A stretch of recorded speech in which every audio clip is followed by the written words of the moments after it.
When you think about climate change, what's the first image that pops into your head? For so many of us, it's the polar bear, right? That lonely figure on a tiny piece of ice. It's an image that's been burned into our minds, launching countless campaigns. It's become a symbol for a world in trouble. But how did this one animal get the job of representing a global crisis? And maybe the more important question is it actually working? Let's get into it.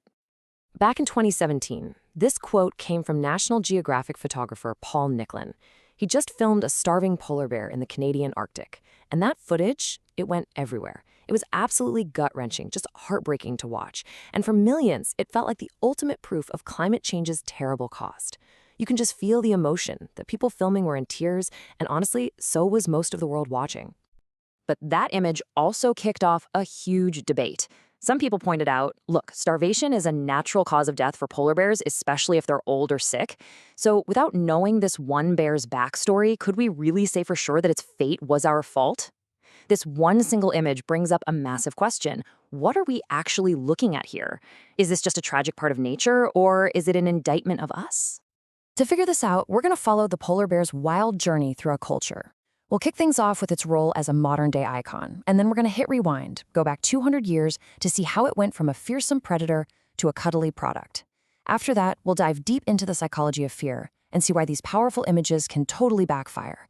And finally, we'll look at what the science says about actually getting people to act and what the whole story of the polar bear really tells us about our own future. Okay, so let's start with the polar bear that we all know today, the icon of crisis. How in the world did this one animal end up with the weight of the entire planet on its back? Well, to get that, we need to talk about how we see things, literally how we interpret images. So there's this academic field called semiotics, which sounds fancy, but the core idea is pretty simple. It's the study of signs and symbols. And it basically says that nothing we see is ever neutral. A picture of a polar bear isn't just a picture of a polar bear. It's a sign, and it's loaded with all this cultural baggage and meaning. It's being used to tell us a very specific story. Thinkers like John Berger and Susan Sontag really drilled down on this. They argued that photos are basically constructed versions of reality, just like paintings. Someone chose what to include, what to leave out, how to frame it. An image is never impartial. So when we see that starving polar bear, we're not just seeing an animal. We are seeing a carefully crafted story meant to make us feel a certain way. But here's the thing. That story hasn't always been the same. All right, let's jump in our time machine and go back about 200 years. It's time to uncover the secret history of the polar bear's image. Its journey from being this terrifying monster to a vulnerable victim.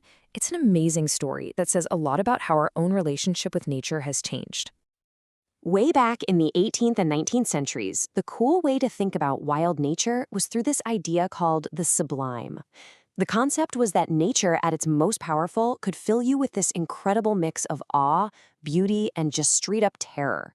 It was beautiful because it was dangerous and could absolutely crush you. And you know what the most sublime place on Earth was? The Arctic. And this illustration from 1854, it just captures that feeling perfectly. I mean, look at it. The ships are these tiny, insignificant little things, totally dwarfed by these massive, jagged ice cliffs and that dark, angry sea. Nature here is the boss. It's menacing, and it could not care less if humans survive. This wasn't just a picture. It was a whole worldview. And the polar bear? Oh, it was the living, breathing symbol of that sublime terror. Early pictures weren't of some fragile victim. No way. They showed a ferocious monster. In these images from an explorer's journal, the bears are attacking people, destroying their camp. They were the ultimate symbol of nature's unstoppable, deadly force. So, how did we get from that to the vulnerable icon we see today? This timeline really lays out the big shifts. It all started in the 1850s with the sublime predator. Then, something huge happened in 1902 that started to tame its image. By the 1920s, it was a friendly mascot for sodas and stuff.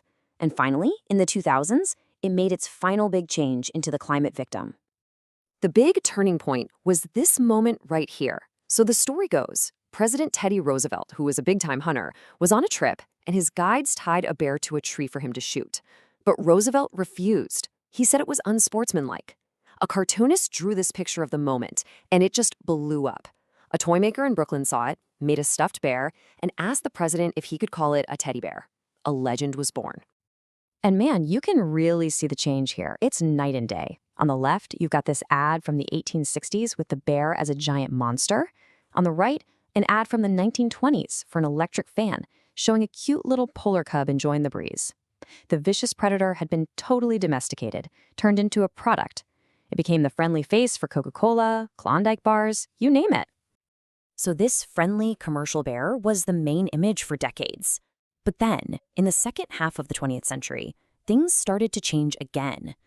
International treaties started protecting polar bears from being overhunted, scientists started actually studying them, and they revealed a much more vulnerable animal. The whole environmental movement was picking up steam, and our role shifted from conquering nature to protecting it. All of this came to a head in the early 2000s.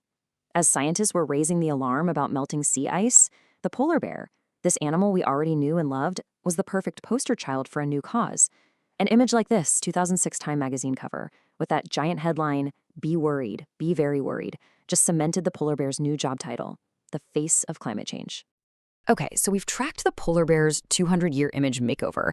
Its power as a symbol is huge, there's no denying it. But this brings us to a really critical part of the story, the psychology of fear, and the very real danger that these emotional, powerful images can completely backfire. This is really the key question, isn't it? We know the suffering bear is designed to hit us right in the gut, to make us feel fear, guilt, anxiety. But does all that fear actually push us to do something constructive? Or does it maybe do something else entirely? So, communication science has these two big concepts, fear appeals and efficacy appeals. A fear appeal, like the starving bear, is all about the threat. It's trying to scare you into doing something. An efficacy appeal, though, is different. It focuses on your ability to actually help solve the problem. It tries to empower you. And, well, the balance between those two is everything. Psychologists tell us that when we're faced with a big threat, we can basically go down two different paths. The first is an adaptive response. That's when we do something constructive to fix the problem. The second is a maladaptive response. That's when we just try to manage our bad feelings, usually by ignoring the problem. And this is where all that fear-based stuff can get really tricky. Here's how it can all go wrong. Step 1, you see a high-threat image, like that polar bear. It cranks your anxiety up to 11. Step 2, you feel totally powerless. The problem feels impossibly huge, right? What can I possibly do about all the ice melting? That's low efficacy. Step 3, this is the dangerous part. When high threat meets low efficacy, it can trigger a maladaptive response. To deal with all that anxiety, your brain just goes into defense mode. You might deny the problem, avoid thinking about it, or just tune out completely. It paralyzes you instead of activating you. So if just scaring the heck out of people isn't the best strategy, then what is? That's what we're going to get into now.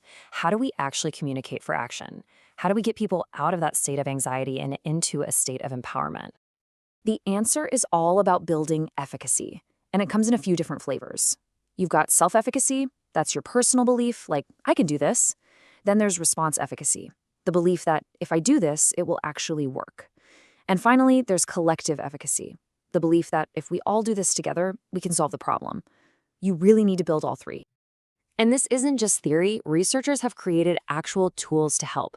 Take this decision tree, for example. It helps communicators figure out the best approach by asking questions like, are you trying to have a two-way conversation, or is problem solving the main goal? Depending on the answers, it points you toward the right strategy. The whole point is to tailor your communication to what you're trying to achieve. And the data really backs this up. One study compared messages that were threatening, using words like you must or you should, with messages that gave people a sense of choice. The results were crystal clear. The non-threatening style made people feel better about the campaign and, more importantly, made them more likely to actually change their behavior. Here's another really interesting little nugget from the research. As much as we feel for suffering animals, those images can sometimes make the problem feel far away, like it's happening to them over there. But studies show that when you include people in images of climate change, say people dealing with a flood or a heat wave, it makes the threat feel way more personal, more immediate, and a lot more real.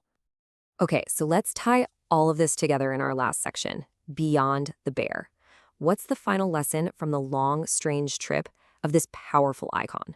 What's it teach us about the stories we tell ourselves and the future we're trying to build? Because the polar bear became such a beloved figure, its image became super valuable.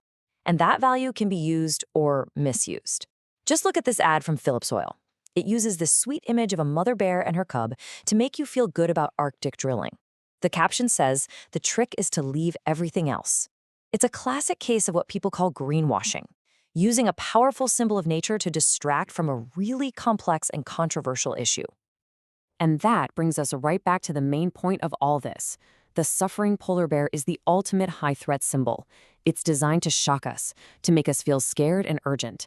But as we've seen, if you don't give people a clear, believable way to take action, if you don't build up their sense of efficacy, that fear doesn't work. It just overwhelms us. It paralyzes us.